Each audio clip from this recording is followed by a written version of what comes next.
Hey, sorry.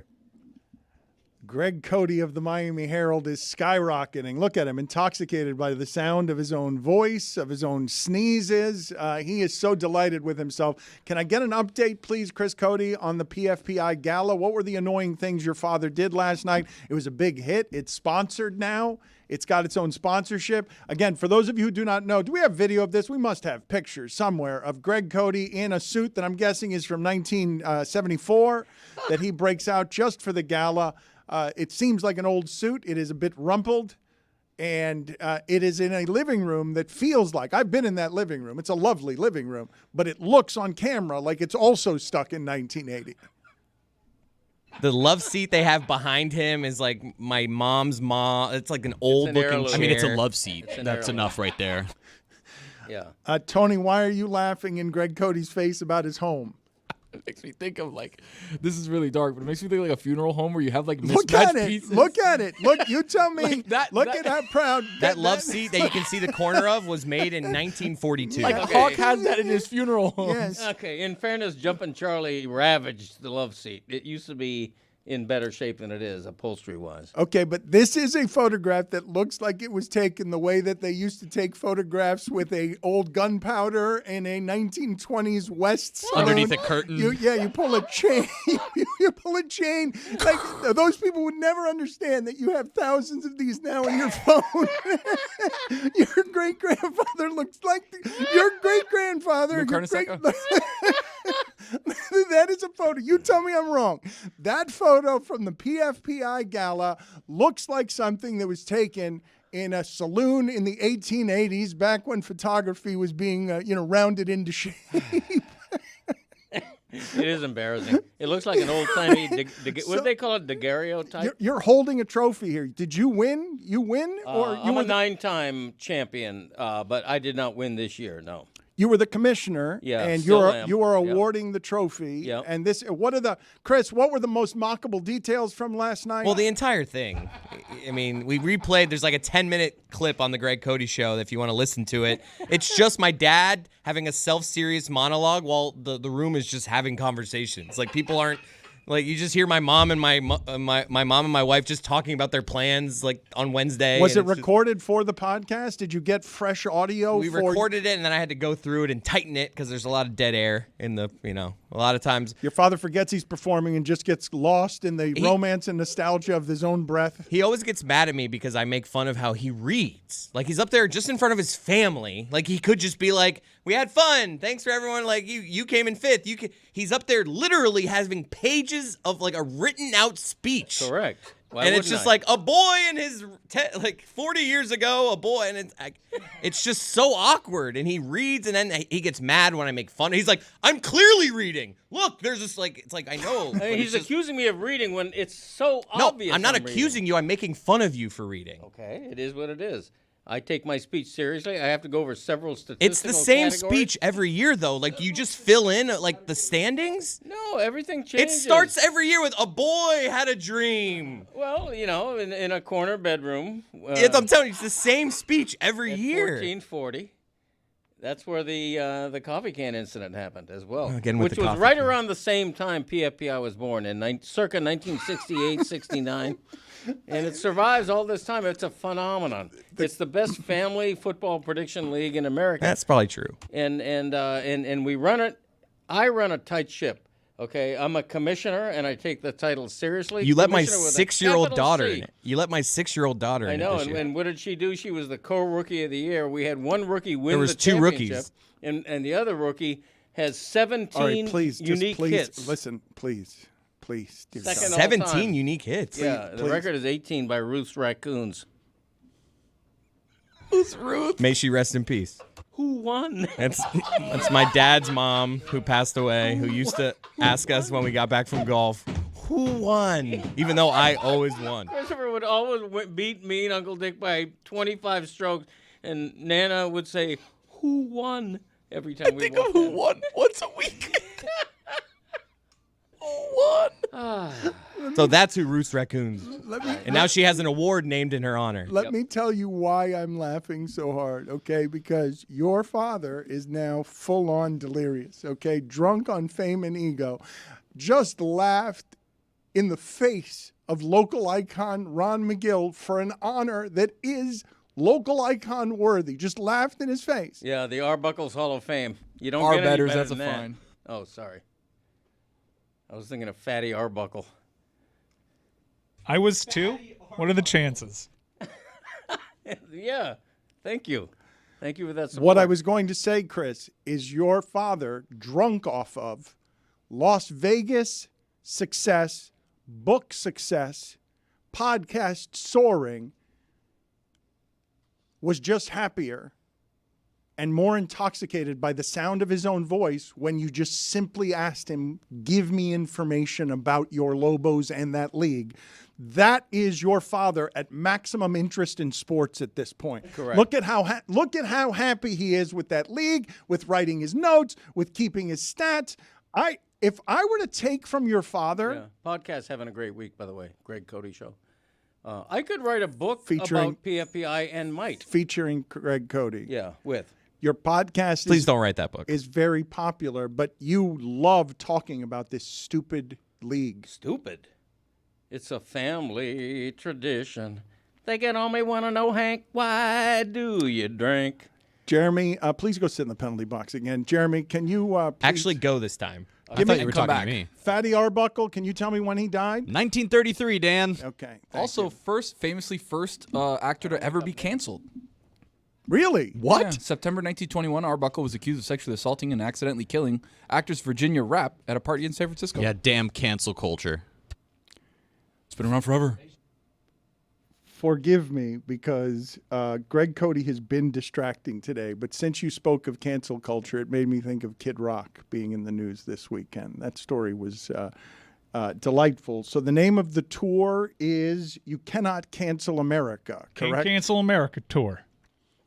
And Co-headlined Kid Rock, Jason Aldean.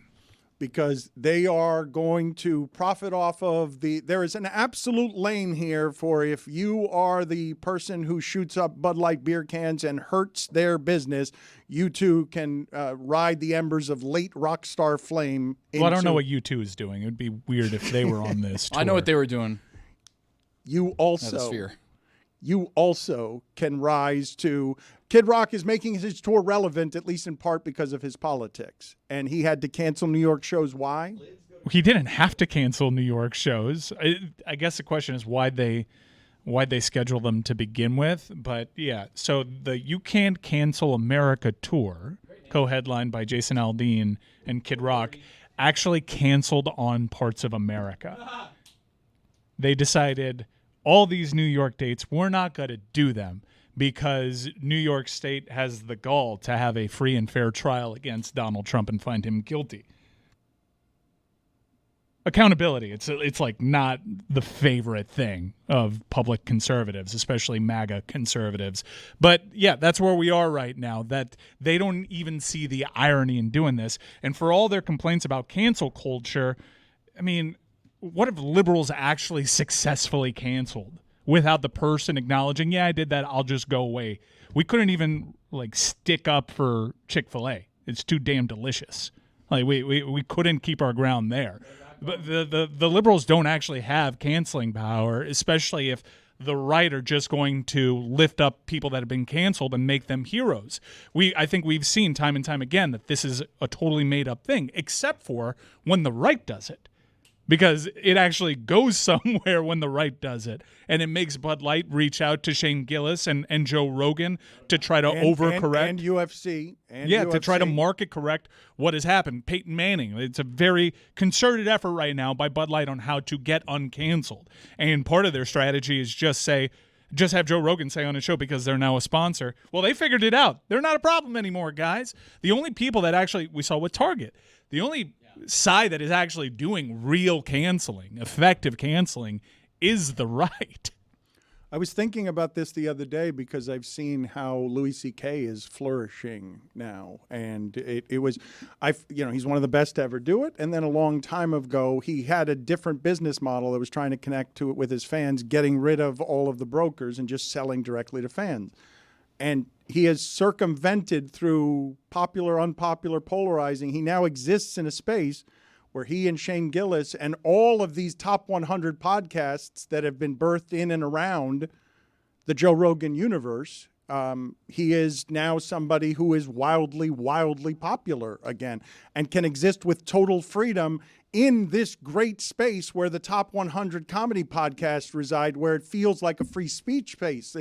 It's like, who is monitoring these people? They can say whatever they want. This doesn't seem like a cancelable thing. And now they can, that is a space that's getting a lot of traction in this industry. Bad. People love the illusion of someone's trying to stop me from telling you how it is. I've seen that for all these supposed free thinkers, they sure would follow any shirtless former MMA star with a podcast off a cliff. Yeah, that's where we are. That's because it's a lot easier. It's a lot easier. Well, he just makes Bert Kreischer and Ben and the Schaub guy. It's all right. No. Conservatives care about trafficking, human trafficking, until Andrew Tate is one of them. That's correct. Allegedly. Whoa. No. Yeah, let's not. Let's not. You got to say that. You got to do it in the this Gacky voice. The Gacky voice. I enjoyed a Kid Rock concert at the Fillmore 15 years ago. You can enjoy their music. You can find people unctuous and disagree with them politically. I'm just saying the world has changed a lot since then. I mean, it has. But, they found their lane. This is also in part a business decision to kind of pivot so hard into one way. And the right, they've shown their loyalty. You can't really question their loyalty. They've gone through just about anything with their cult of personality leader of their movement so far, and it's kind of expected for you to support these people to no end. Anyone that ideologically aligns with you, you find a kinship and you support them. And this is not unique. As somebody who's gone to a handful of country concerts in recent years, they generally end with the crowd chanting, "Let's go, Brandon," as we walk out. This is not generally, there's this certain type of music. I don't agree with a lot, these chants politically, but you end up in them. It's what we're going to get at this concert is not going to be different that we're getting at a lot of country concerts. I love the idea of a slow pan from a fan of the show finding you in an audience where there's a "Let's go Brandon" chant happening and just panning to your face uh-oh, what am I in the middle of right now? Let's put up on the screen the $399 Trump shoes here that made an appearance at SneakerCon this weekend. A bit of a surprise. I also want to play some sound here of Stephen Colbert because all of this being normalized, when we're talking about hundreds of $1 million judgments being something that feel like they hurt him more than felony counts all over the place because his last move is to make sure to topple democracy and get as much money as he can, because you really are in a position where his lawyers can't believe they're going to ever get paid. So he's got to get the money to them up front. And it's just, what an amazing grift to see working in front of people. But here's Colbert trying to fight with liberal voice. Colbert is trying to do the right things, and he's just going crazy. I know how numb we've become, but it's not normal. No other candidate for the presidency has ever had to pause his campaign to defend himself in multiple courts. And I would like to point out that in all 7 of his cases, no one doubts that he did these things. We're just sitting around patiently waiting to find out if the wheels of justice will grind fast enough for there to be any consequences. And the media is covering it like it's any other political story, like it's all horse race. Triggered. He stole Mad Dog's move there. Let me get close to the camera and then back up. Está viejo. He took off his glasses and backed off from the camera, and it is madness. It is making even the comedians literally mad and sound mad, because it's not in any way normal to have SneakerCon sneakers for $399 to pay for some of the lawyer fees. First, Trump copies all the other dictators, then he copies LeVar Ball. I mean, please. It'll work, though. Yeah, both of them, unfortunately. Already Man, has. No, LeVar didn't work. LeVar did not work. I think it's pretty poignant what he said, what Colbert said at the end. Like, you're just hopeful that the wheels of justice will turn in time for a punitive measure to kind of save us from ourselves, because none of these judgments matter. It's crazy when you get an entire group of people to just buy in that anything that is held against me is because there's a very clear agenda. It is all just some major deep state conspiracy to stop me from getting to where I need to be to enact our agenda. These aren't that's a free and fair trial that he makes a mockery of. He doesn't do himself any favors when he storms out, but he was found guilty in that civil suit of disparaging someone's character who accused him of sexual assault. He was found guilty in the state of New York for committing fraud. These are juries of his peers, but they'll just believe that there is some deep state conspiracy and that he didn't actually do Tony any likes of the these sneakers. things. Tony likes the sneakers. No, because on our preview, if you could put up what we had on our preview, the Trump sneakers are being held by a guy that I follow. His name is Roman Sharf. He's like a watch dealer and incredible. That was like watch I know content. that guy. Yeah, I know that guy. I was like, oh damn, that's Roman Sharf. He's a You look like you love the sneakers. no. I would never wear those in a million years, but I like Roman Sharf. What's wrong with That the guy sneakers? paid a lot of money for those They're sneakers. too chunky. The gold is gaudy. They're like between like wannabe like high top Pumas, but also trying to be like Jordan 1s, but they're too thick. Typical Trump. It's just not. Ornate. It might as have. Might They're as well the have- thickest shoes. Yeah, they're a tad thick for me. We're out of the chunky era, by the way. We're trying to move on. They should have jewels on them. Got a big T. Fake jewels that end up being. Is it What a Roman nightmare. Sharf, the dude that they accuse of being a Russian oligarch? Because I saw like a bunch of headlines, Daily Mail being one of them, that a Russian oligarch bid on these shoes. That might be. Yes, it might and be. he the came same out and guy. said, "Guys, I actually am a political refugee. I came from Ukraine. He's He's former got a serviceman. Very, very wealthy guy and sells watches. But like, if you're part of the watch game, you're selling 50, 60, 70, 80, $100,000, $200,000, $1 million timepieces. It's hard to move that kind of inventory if you don't have very rich friends. When did you become a high-end watch dealer expert? This is something that I love. I'm very passionate about watches, and Roman Sharf is one of the guys who's doing top content within the watch community. How's man. your collection? Wow. It's growing. Within the I watch work here, community. so it's growing. Greg Cote, I want to ask you something. I want to ask if the group has noticed this, because I've been derailed a couple of times by Greg Cote just being maximum rock star. Just temptation has filled his soul. And so I never finished the story of why and how you came in with that hat from Las Vegas that you said you were stealing from our company because your housekeeper had stolen yours. We started a segment that way and never got the finish on it because I've had to kick you out a couple of times since then. Yeah. Guillermo, if you're listening, I corrected you didn't steal it. I mean, I gave it to you, but you basically liked the hat. I had taken one from Las Vegas, and I gave it to him because he basically came to me in the kitchen holding the hat saying, is there any way I can get one of these, or words to that effect. It's a good hat. It's a good hat, yeah. I'm not a hat person, but if I were, I would wear It's this. the pointy head, right? Yeah. Nice hat. My head's too small to not look like I'm swimming under a hat. But so he stole it or he didn't steal it. Why are you walking around with? Why are you stealing it from our company? Because you gave it to your housekeeper, who you then accused of stealing. I saw a stack of hats, a parade of hats. I took one.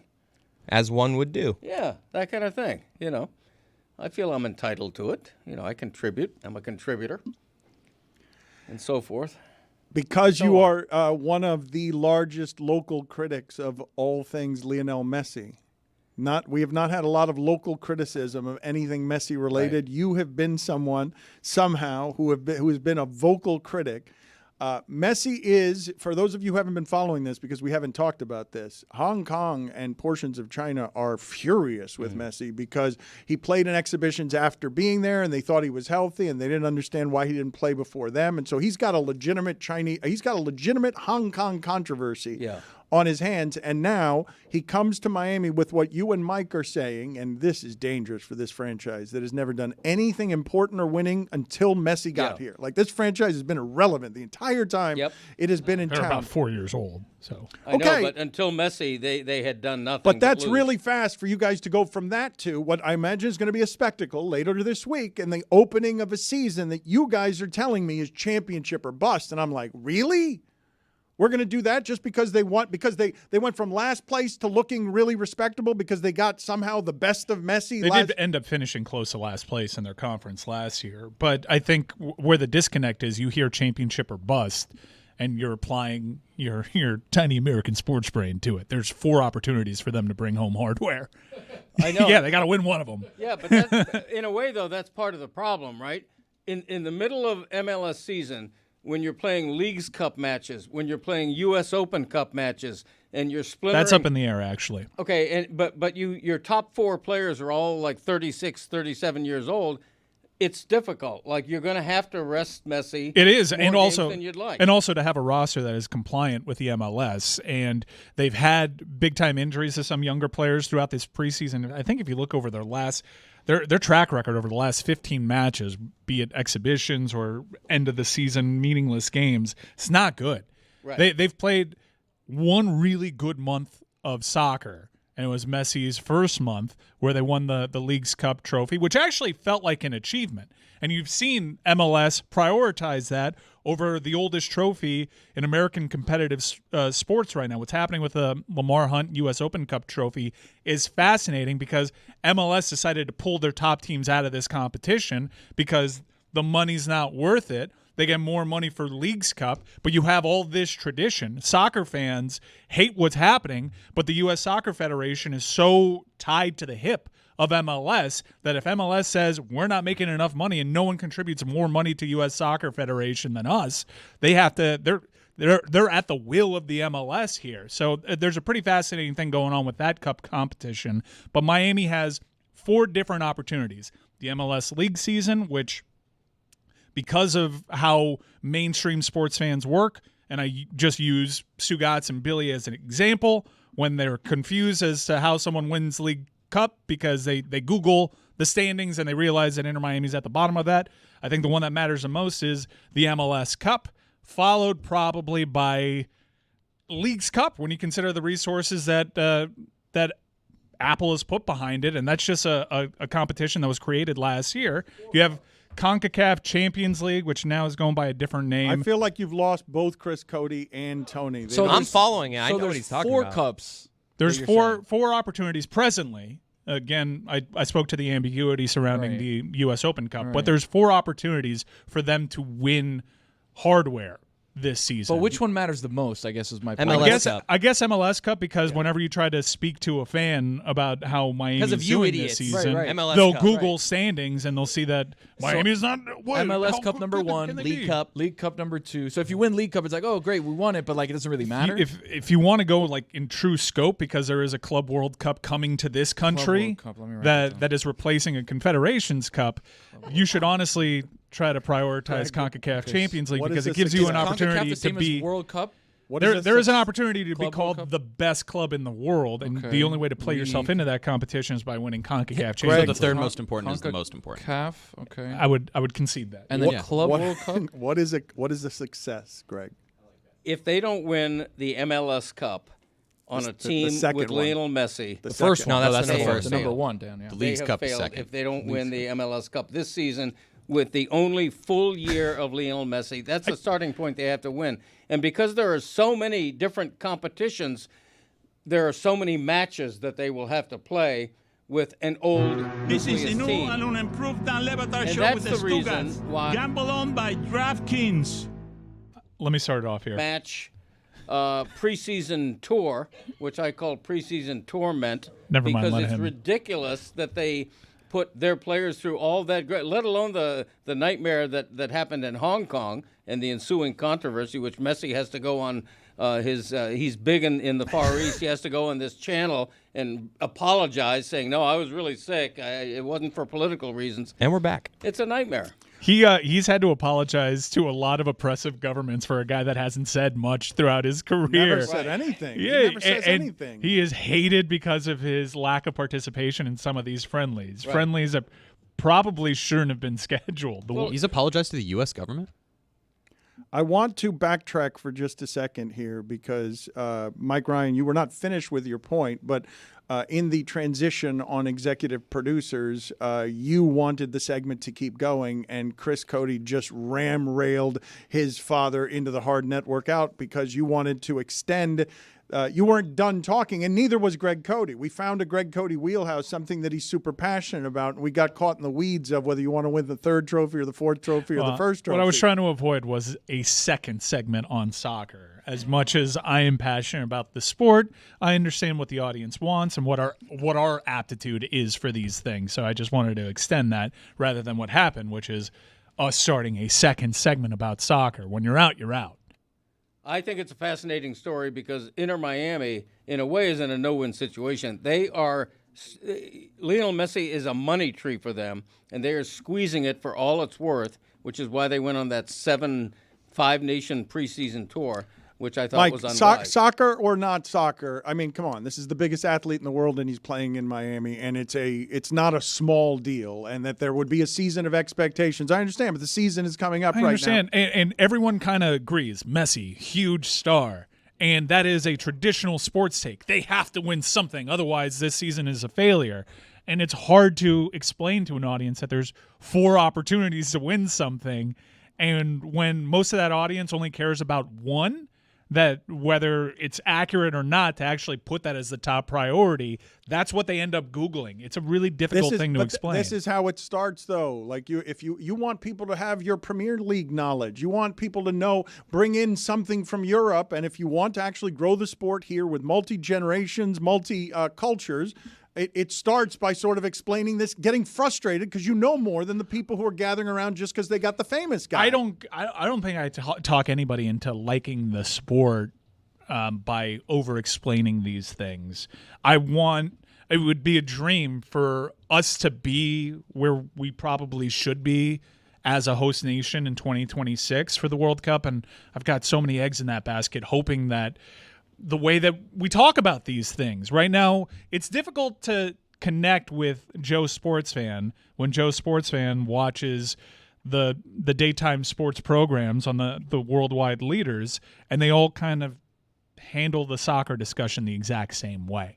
If the talents aren't going to take their prep for it seriously, then why should I? And I do think that we're missing a major opportunity here. The World Cup isn't some niche thing. We saw the numbers for the Super Bowl, and I'm sure you've seen this graphic go viral, about 123 million people watching the Super Bowl compared to over 1 billion for the World Cup.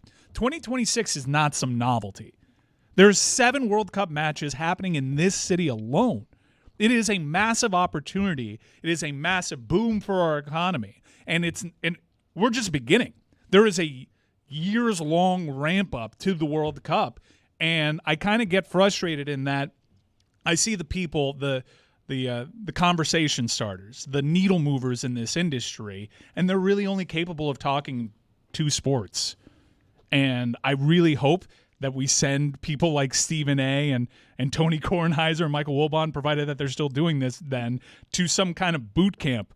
Like the Inside the NBA people go to a 2-day-long March Madness boot camp where they learn things like the 2 guards' name from Quinnipiac. Well, this is so interesting, Mike, when you talk about this, because I got to wondering about this in the hostility toward the All-Star game. I wonder if people have sort of calculated the damage that we've done over the last 20 years in the discourse around that league, around the NBA, that turns that into the travesty it became, where it's a bunch of consternation, at least in part because there have been only 2 sports that the big networks have cared about for the last 15 years. They made basketball, the way that we talk about basketball has knocked baseball out of the way, and hockey's been dying to be talked about this way, and finally is. Like, now, hockey's having a media resurgence in that you have a lot of smart people that aren't storming out of the All-Star game like Bob Ryan, who are loving what they're seeing from hockey. You do need a certain media literacy here, and it is fair to say I'm guilty of it. I've been guilty of it. All I was talking about on television there was football and basketball, and I did like talking baseball, but generally we didn't do that. We had partnerships with football and basketball, and so that's where we spent all of our time, spent selling football and basketball. I think that's one of the corrosive things that people haven't noticed industry-wide. Once you get into these partnerships and you have rights with these teams, then you become the infomercial broadcaster, controversies or not, for that league. The NHL suffered from not being on ESPN for all those years. I don't know how you get to the point where soccer talk is entertaining, because I think we know that the stories that have captivated recently, but there is so much background knowledge that you need to get to that it's really difficult. I've struggled doing it, and I'm not of a talent like Stephen A. Smith, but to explain to your audience an entire backstory inside of 30 seconds to actually get to the meat of a conversation, I don't know if it's possible. I just think you need to infuse the daytime sports programming talent base with people that are capable of doing this. Younger generations, if you listen to podcasts like Part of My Take, they're not soccer agnostic. They don't say how boring this is and who wants to see a 0-0 draw. They don't really talk about it, though. No, but they don't ignore. They don't talk about it in a way that is off-putting either. There is Just ignore it, kinda. No, they don't ignore it, especially if there's like a big look. For one beautiful day in November, everybody in December of last year, we were all soccer fans because that World Cup was that World Cup final was one of the greatest sporting spectacles we'd ever seen. I do hope that there is an infusion of sports talent that can talk about the NFL and the NBA, but also not show their ass on soccer, so we can talk about this and really build to something special. And I would add that one of the 7 matches Hard Rock Stadium is going to host in 26 is a quarterfinal match. That's when it gets really serious. You're down to the final 8 teams. That's going to be huge globally. That's a Super Bowl, a quarterfinal World Cup match. That's enormous. It's going to be one of the biggest events ever in South Florida history. Soccer in the United States, it's dead. There it is, ladies and Done. gentlemen. Okay. See ya. So 4 cups. Yeah, this was what I was trying to You want to avoid. win the Club World Cup? Is that one super important? Because it's got World Cup in it. Okay. Right? Yeah, that's a new competition. That's a big one. That's a big one. Well, it's an expanded version of an older competition. but different than CONCACAF. CONCACAF See is ya. a separate It's just a regional. regional one. Okay. Ladies and Done. gentlemen. Okay. See ya. League Cup. I wanted That's to just MLS and Liga MX. And then Liga MX, that's right. It's kind of Battle of North America. See ya. Gotcha. And then MLS Cup is the big one. We want to win. Did you guys see what happened with Anthony Rendon? We keep talking about Anthony Rendon as sort of the spot where baseball salaries exploded and everybody got confused, where everybody was worth a Giancarlo Stanton contract, including Anthony Rendon going from the champion Washington Nationals to the Anaheim Angels. And since then, not playing very many games. And now, as he enters spring training, throwing out the quote for the masses that is in the same place where people get mad at basketball players for not caring enough about the All-Star game, Anthony Rendon shows up to spring training after his offseason quote. The only offseason quote he had that anyone paid attention to was him saying the season's too long, when he's been too hurt to play in any of the games. And he's not wrong. The season is too long. But now he's put his name as a symbol for something on the quote, "Baseball's not my priority in life." And then he clarifies with faith and family is. But everyone's noticing the first part of that because of who he is and how much he makes, and they don't care so much about the second part of that, which they would agree with, right? Many faith and family people would say, well, baseball shouldn't be his priority. But he is making so much money that Anthony Rendon, now being quoted as saying baseball's not a priority for me, is the aggregated headline that would make Anthony Rendon hate the media. Right quote, wrong voice for it. It's cool to prioritize the things in your life over your job. I show up here, man. I make money. This is my job. Not the right guy to be saying that after this particular offseason. Everyone can say that because the answer is no, Rendon. God is not more important than that third inning at bat for Anaheim. Well, if you ask certain people in Your Anaheim, kids are not as important as game 112 of Anaheim season. They're sub 500 again, and their ERA as a staff is 7. I mean, there are fans that get mad when players miss because of the birth of a child. So, you know. Well, but that's stupid. That happened this year in a Bengals game. Right, it happens. An offensive lineman for the Bengals played in a 38-11 loss and FaceTimed his wife, who should rip the out of him for not having the right priority.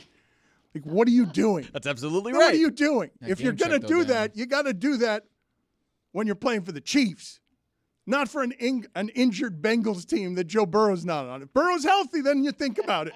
Rendon's played 200 of a possible 546 games for the Angels. Not the right messenger. He's a terrible messenger. I can't think of a worse one. But it's not a controversial thing to say that God and family are more important than baseball. Yeah, you almost have to, even if you don't believe it. What do you mean? I mean, it's just something you say. God, family, and kind of like family. I miss my wife. Yeah. Yeah. God, family, and football? Except Greg Cote, he doesn't say That's that. the quote, though. I Dan. have that He's sign right. hanging up in my house. God, family, and football. There's certain things you have to say, even if you don't Well, believe what is them. the thing that you're saying, though? God, family, 7-win college football seasons. See, I actually disagree with Greg. I think if you're a player who's coming into a new season, you're at spring training, they're asking you what your top priority is. My top priority this offseason was getting into the best shape that I could. It was really improving my game. I want to make sure that I'm available to my teammates. I want to make sure that I'm out here fulfilling what my contract is all about. That was my top priority this offseason, improving my game and being available to my teammates. Okay, and then the headline is Smith blames Well, Rendon. family, comma, God for obsession with football. Family, comma, God. That's right. Just to be clear, incidentally, Greg Cote laughed in the face and continues to laugh in the face of one Ron McGill, who has been honored locally a Hall of Fame during one of the breaks. He says it's like Jiffy Lube having a Hall of Fame. He's just shouting at whoever will listen. But just for the record, here is some sound of Greg Cote enjoying the sound of his own voice introducing batters in the minor league game at Greg Cote Day. Stepping to the plate, number 13, Yeltsin and Encarnacion. Incarnation. Greg Cote Day. It was in Fort Myers. We talked about it for weeks. Stepping to the plate, number 13, Yeltsin and Encarnacion. I think it was misspelled on the sheet I was reading from. There was a Marlin with the Wasn't last on name It's Encarnacion. shocking how little of Miami you've absorbed in all the years you've lived here. Encarnacion.